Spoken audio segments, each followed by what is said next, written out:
나의 영혼 주님의 허락한 성령 간절히 기다리네.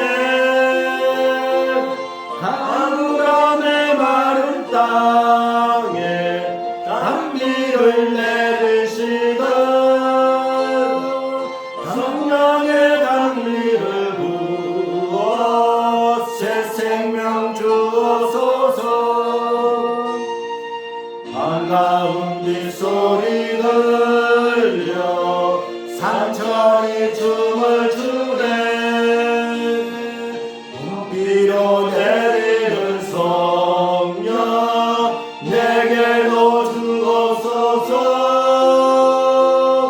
가물함의 마른 땅에 단비를 내리시되 성령의 단비를 부어 새 생명 주옵소서. 절 따라 우로를 내려 초목이 무성하는 갈급한 내 심령 위에 성령을 부으소서.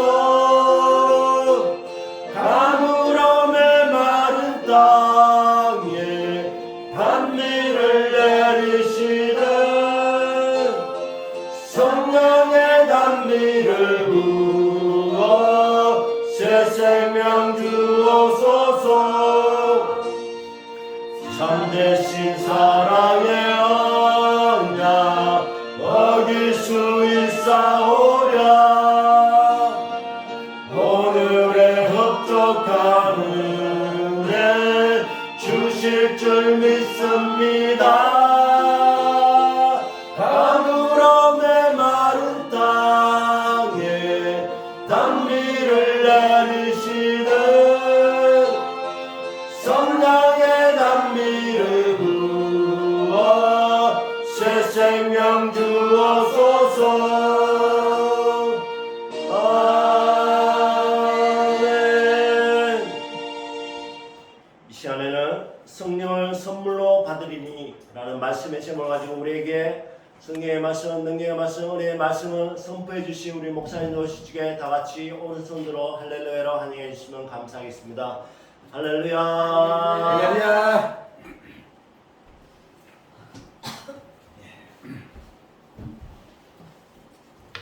우리 한번 기도하겠습니다. 예수님 감사합니다. 오늘 이렇게 거룩한 주님의 날을 허락하여 주시고 우리가 이 귀한 교회의 한 자리에 모여서 아버지 앞에 귀한 예배를 드립니다. 악한 영들, 더러운 영들 모두 다 떠나게 하여 주시고 성령께서 강권적으로 역사하여 주시어서 우리의 마음들이 뜨겁게 하여 주시고 아버지 한량없는 은혜를 받는 아름답고 귀중한 시간 되게 해주시고 부족한 정 하나님의 말씀만 전가하게 해주시고 하나님의 말씀 전부를 전가하는 놀라운 역사가 일어나게 해 주시어서 우리 모두 한량없는 은혜를 받으며 아버지 앞에 아름답게 기쁨으로 믿음 생활에 나갈 수 있는 우리들 다 되게 하게 하여 주신 줄 믿사옵고 예수님 이름으로 기도하옵나이다. 아멘. 할렐루야. 아멘. 오늘 사도행전 2장 37절에서 47절에 있는 이 말씀을 가지고 생각해 볼 말씀은 성령을 선물로 받으리니 성령을 선물로 받으리니 라고 하는 제목으로 말씀을 나누도록 하겠습니다. 여러분, 성령이라고 하는 것이 무엇입니까? 성령은 여러분들 잘 아시는 대로 성부 아버지, 성자 아버지, 성령 아버지 이렇게 우리가 삼위일체의 하나님을 우리가 얘기하고 있습니다. 그러므로 그 삼위 중에서 성령, 성령을 오늘 생각해 보려고 합니다. 성령은 무엇인가? 바로 하나님의 영이다. 이렇게 얘기할 수가 있지요. 그러니까 성령 충만하기 전과 성령 충만하고 난 후의 상황은 너무나도 달라져 있는 이런 것을 우리가 잘 볼 수가 있습니다. 지난번에 제가 말씀드린 대로 다윗을 죽이려고 사울 왕이 이 자기들의 부하를 보내고 본인이 직접 라마 나요스로 잡으러 왔을 때에 결국은 그 라마 나요스 입구에 들어오기도 전에 사울 왕은 예언을 하였고 그리고 또 원수가 변하여 친구가 되는, 그러면 어떻게 해서 그렇게 되었느냐? 바로 성령 충만한 라마 나요시기 때문이었다 라고 말씀을 드렸습니다. 성령 충만하기 전에 사울 왕은 사위인 다윗을 죽이려고 쫓아다녔습니다. 그러나 라마 나요시에 와서 성령 충만함을 받으니 그는 감동의 노래로 하나님 앞에 영광을 돌렸고 그리고 또 다윗을 죽이려고 하는 마음이 사라진 그러한 모습을 볼 수가 있는데, 그렇게 된 것은 왜 그렇게 되었는가?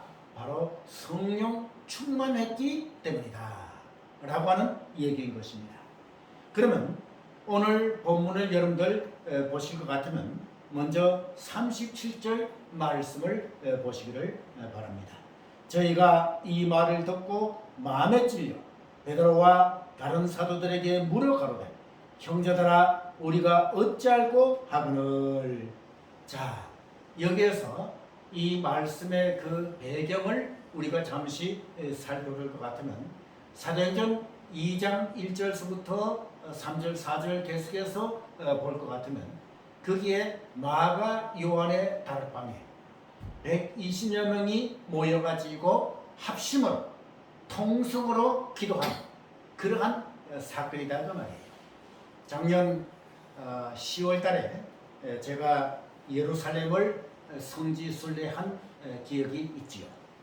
그게 예루살렘에 가서 이스라엘 가서 거기 마가 요한의 다락방에 들어가 보았습니다.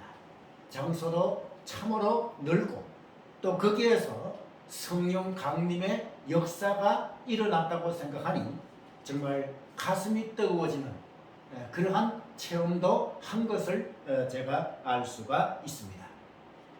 그런 것과 마찬가지로 이제 마가 요한의 다락방에서 120명이 모여서 합심으로 기도할 때에 성령 강림 역사가 일어난 것을 볼 수가 있지요.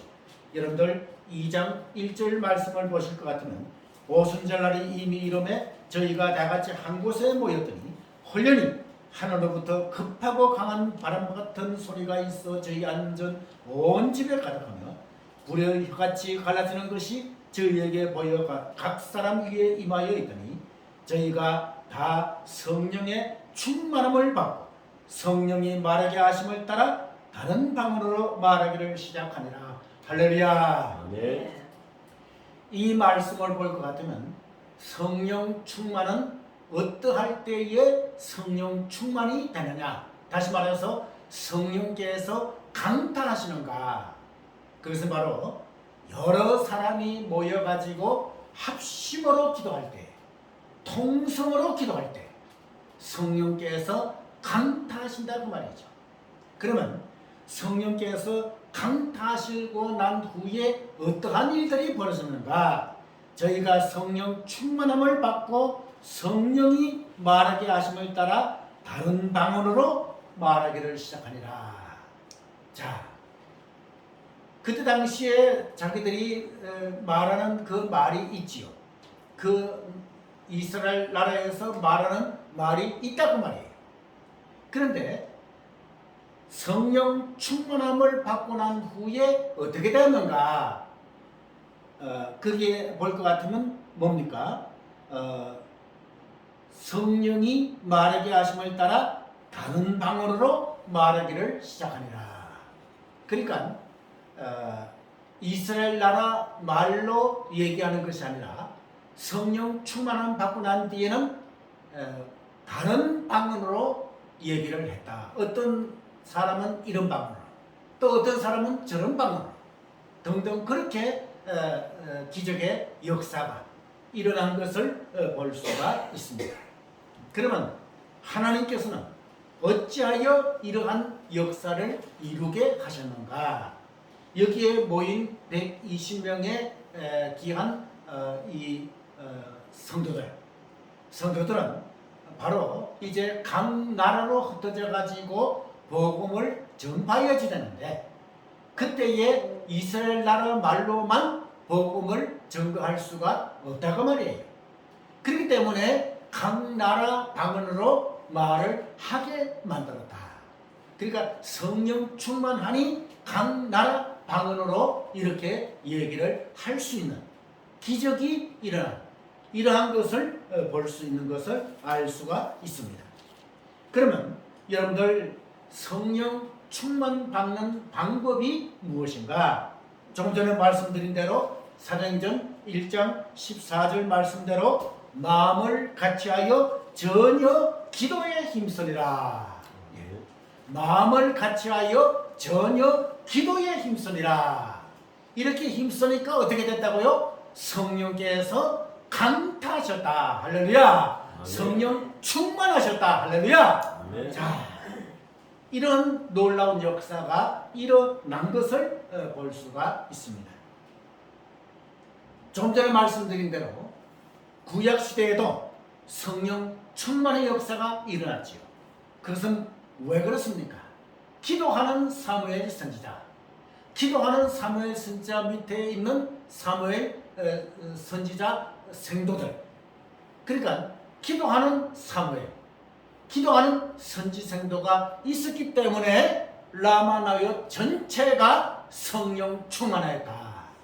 성령께서 강타하셨다라고 조금 전에 말씀을 드렸습니다. 그 다음에 어떠할 때에 성령 충만을 받는가? 그러니까 성령 충만 받는 방법이 또 무엇인가? 그것은 우리 사도행전 2장 38절이 우리들에게 잘 가르쳐주고 있지요. 오늘 본문 여러분들 38절 말씀을 보시기를 바랍니다. 너무나도 중요한 것이기 때문에 같이 우리 다 같이 한번 봉독하도록 하겠습니다. 같이 시작. 베드로가 가로되 너희가 회개하여 각각 예수 그리스도의 이름으로 세례를 받고 죄 사함을 얻으라. 그리하면 성령을 선물로 받으리니. 할렐루야. 네. 자, 성령 충만 받는 방법이 무엇인가? 기도함으로 받는다고 했고, 또 오늘 본문에서는 어떻게 할 때에 성령 충만이 임하는가? 여러분들 42절에 사도의 가르침을 받았다. 그러니까 사도들이 잘 가르칠 때에 성령 충만했다. 할렐루야. 네. 그러니까 여러분들 목사님들의 말씀을 잘 어떻게 해요? 들어야 된다고 말이에요. 말씀을 잘 들을 때에 성령께서 강하게 역사하신다. 할렐루야. 네. 오늘 부족한 종이 말씀을 전거할 때에 여러분들 성령 충만함을 받으시기를 바랍니다. 아멘. 그 다음에 또 어떨 때 성령 충만이 임했다고요? 서로 교제하며. 자, 서로 교제하며. 여러분들 요즘은 아파트라고 하는 것이 있기 때문에 아파트 뭐 몇십 층까지 되는 뭐 50층 이상, 70층 이상까지 되는 아파트들이 생겨나게 되었어요. 그러면 여러분들요, 같은 아파트 동이라도 70층까지 있다고 생각해 보십시오. 그러면 자기는 35층이 있고 또 어떤 분은 45층이 있고, 그런데 그 45층에 있는 사람을 어떻게 합니까? 모른다고 말이에요. 그러니까 자기 바로 위층에 있는 사람이 무슨 일을 하더라도 몰라요. 그리고 또 요즘은 너무 세상이 격박해졌기 때문에 다른 사람이 하는 것은 신경을 쓰지 않으려고 합니다. 뭐 무슨 말을 하더라도 신경을 아예 쓰려고 하지 않는다는 말이에요. 그렇기 때문에 이렇게 격박한 이러한 세상에서 살아가는 것이 현실이다 그 말이에요. 그러니까 그 말은 무엇입니까? 서로 성도와 성도들 간의 교제가 자꾸 끊어지고 있다고 말이에요. 그리고 만나기를 싫어한다. 다른 사람하고 이렇게 서로 주고받으면서 웃으면서 대화하는 이런 것들이 점점 적어져가는 이러한 모습이 현재 한국교회 현실 모습이 아닌가 이렇게 생각이 된다 그 말인 것입니다.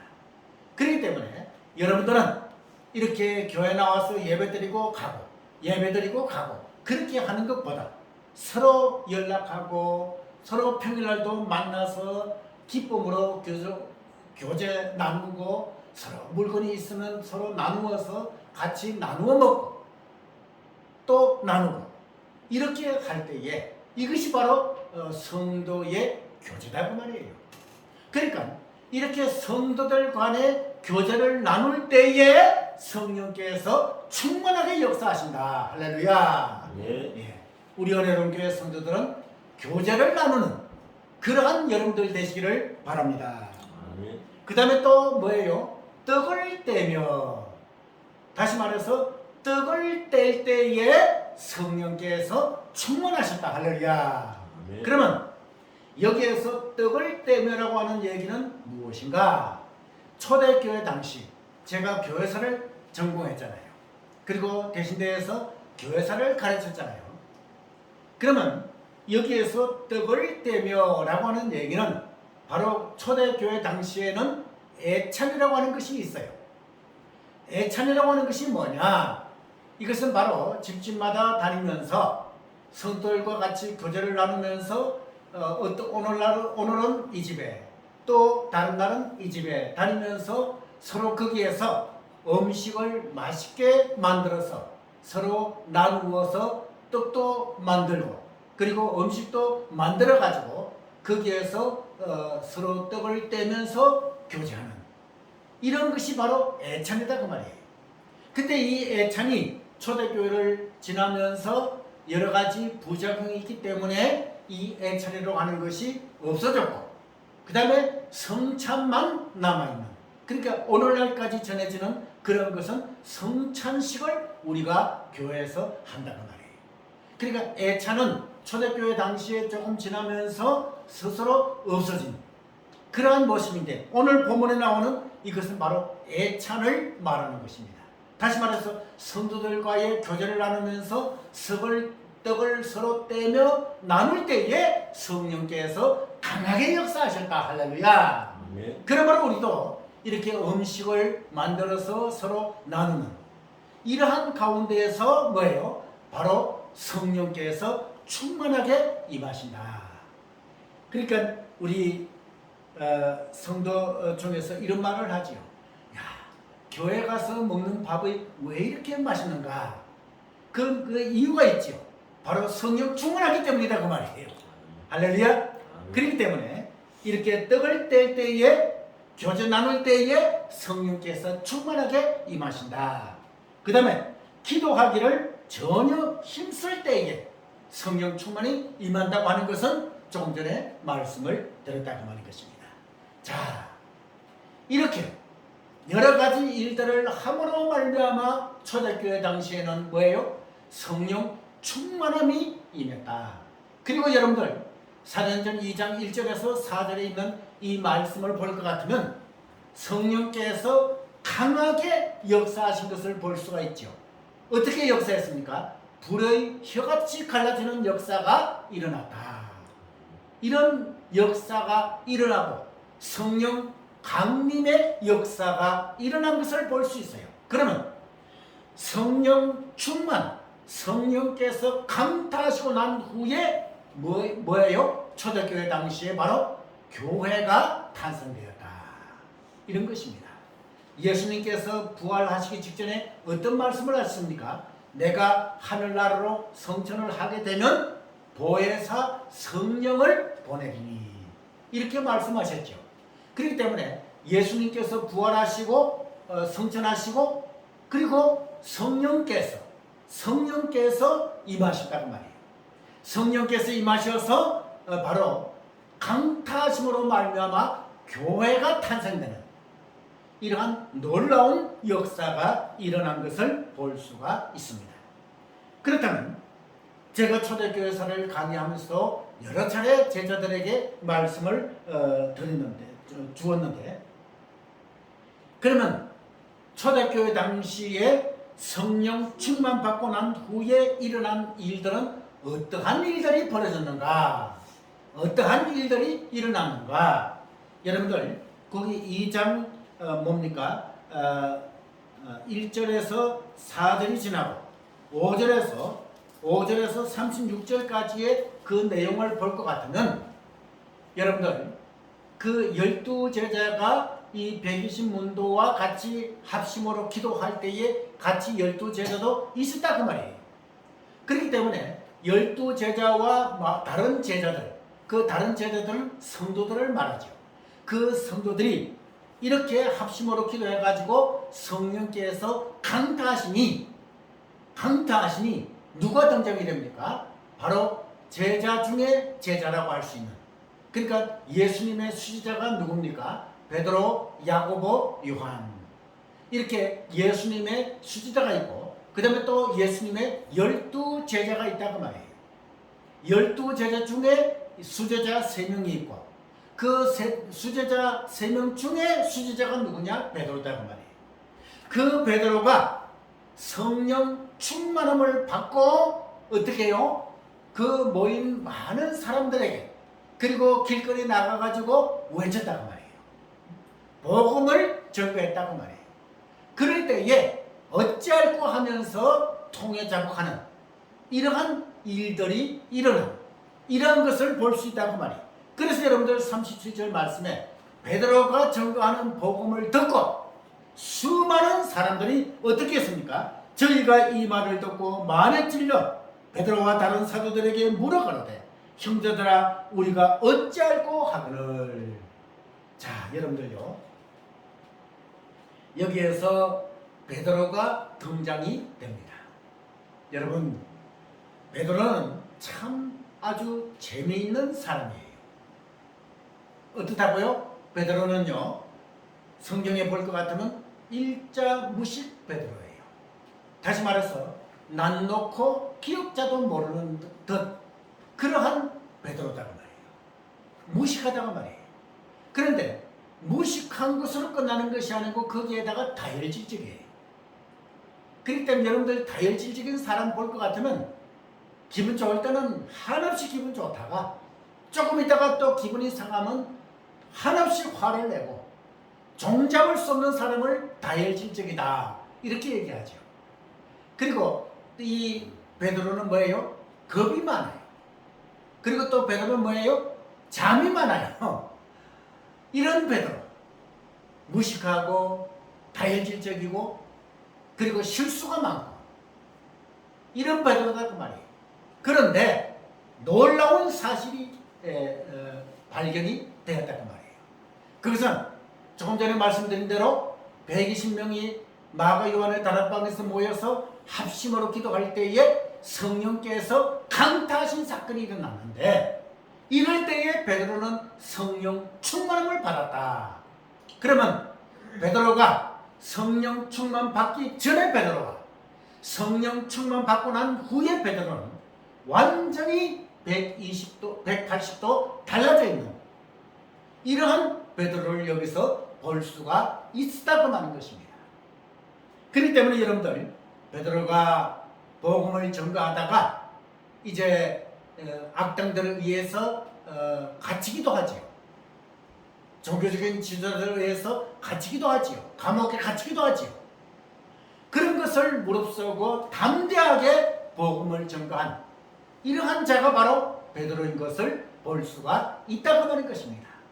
그렇게 비겁했고 그렇게 겁이 많고 또 그렇게 여러 실수가 많았던 이러한 베드로가 성령 충만함을 받고 난 뒤에는 완전히 달라진 것을 볼 수가 있어요. 여러분들 베드로전서, 베드로후서가 있지요. 이 베드로전서, 베드로후서를 보실 것 같으면 많은 신학자들이 얘기를 합니다. 성경 중에서 가장 어려운 성경이 뭐냐? 라고 물을 때에 보통 여러분들 얼핏 대답하기를 요한 계시록이 아니겠는가 이렇게 생각하지요. 그러나 많은 신학자들은 요한 계시록보다도 더 어려운 성경이 베드로전서, 베드로후서다 이렇게 얘기하고 있습니다. 이것은 무엇을 말합니까? 사실 베드로전서, 베드로후서를 읽어볼 것 같으면 이해가 되지 않은 듯한 그러한 구절들이 상당히 많이 나온다고 말이에요. 그러면 이것은 무엇을 말하는가? 조금 전에 제가 말씀드린 대로 베드로는 일자무식 베드로였다 그 말입니다. 그렇게 아무것도 모르는 그러한 베드로가 성령 충만을 받고 나니 이렇게 어렵고 복잡한 그러한 심오한 진리가 들어있는 베드로전서를 기록하고 베드로후서를 기록했다고 말이에요. 이것이 바로 성령 충만받고 난 후에 일어난 이러한 일들이다 그 말인 것입니다. 그렇기 때문에 베드로는 위험을 무릅쓰고 성령 충만함 받고 난 후에는 길거리에 나가서 외쳤다 그 말입니다. 복음을 전가했다 그 말인 것입니다. 그러면 그때 당시 베드로의 설교, 베드로의 복음을 듣고 많은 사람들이 뉘우치며 어찌할꼬 하면서 베드로에게 물어왔다 그 말인 것입니다. 그럴 때 베드로는 무엇하고 그 많은 군중들에게 대답을 했습니까? 38절 말씀을 보시기를 바랍니다. 베드로가 그러되 너희가 회개하여 각각 예수 그리스도의 이름으로 세례를 받고 죄사함을 얻으라. 그리하면 성령을 선물로 받으리니. 할렐루야. 예. 자, 여러분들요, 여기에 너희가 회개하라. 그리고 예수 그리스도의 이름으로 세례를 받으라. 그리고 죄사함을 얻으라. 그러면 성령을 선물로 받는다. 그럴 때에 뭐예요? 이제 40절, 41절 말씀, 41절 말씀을 볼 것 같으면 그 말을 받는 사람들은 세례를 받으매 이날에 제자의 수가 3천이나 더하더라. 자, 여러분들요, 여기에 제자라고 하는 것은 바로 성도들을 말하죠.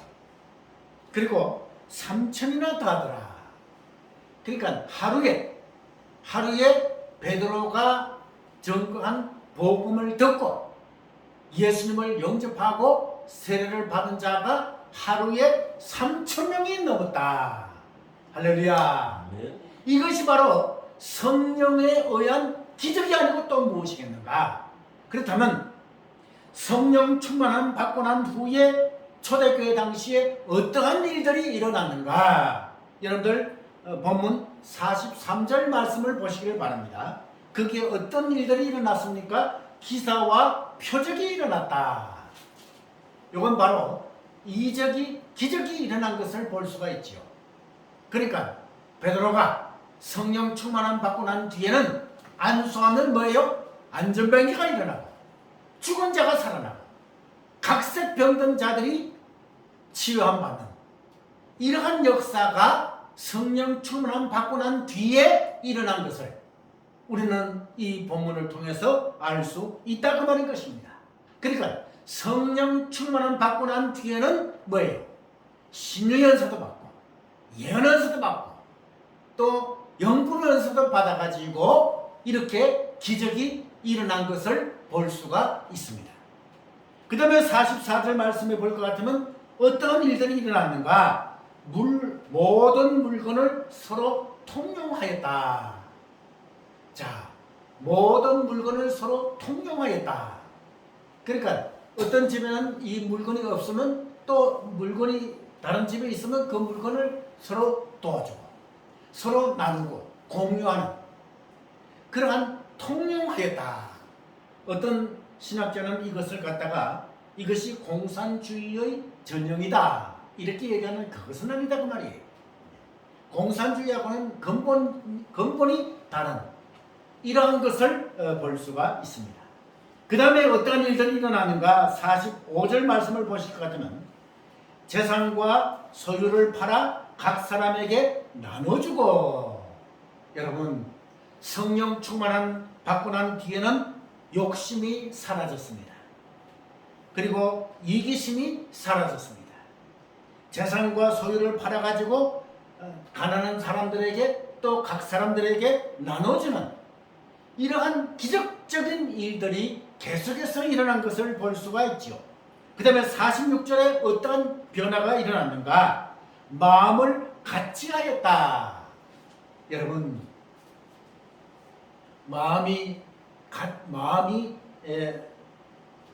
여기에 마음을 같이 하였다고 하는 것은 참으로 중요한 일인데 여러분 한 교회에서 믿음 생활 하더라도 성도들끼리 마음을 같이 하지 못하는 일들이 많이 있다고 말이에요.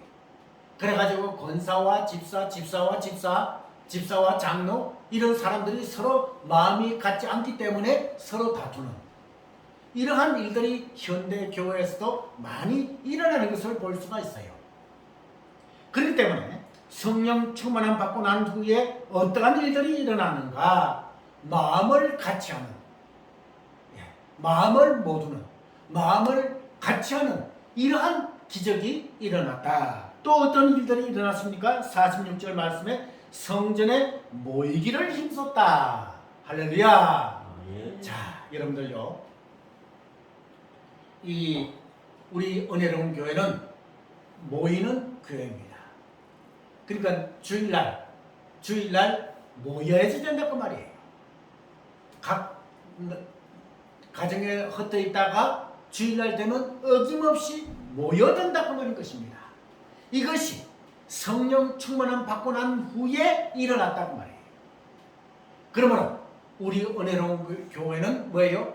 흩어지는 교회가 아니라 모이는 교회. 이 얼마나 귀한 일인가. 그러므로 모여드는 교회. 우리 은혜로운 교회는 많은 성도들이 모여드는 교회가 되어진 줄 분명히 믿습니다. 그 다음에 46절 말씀에 볼 것 같으면 기쁨과 순전한 마음으로 음식을 먹었다.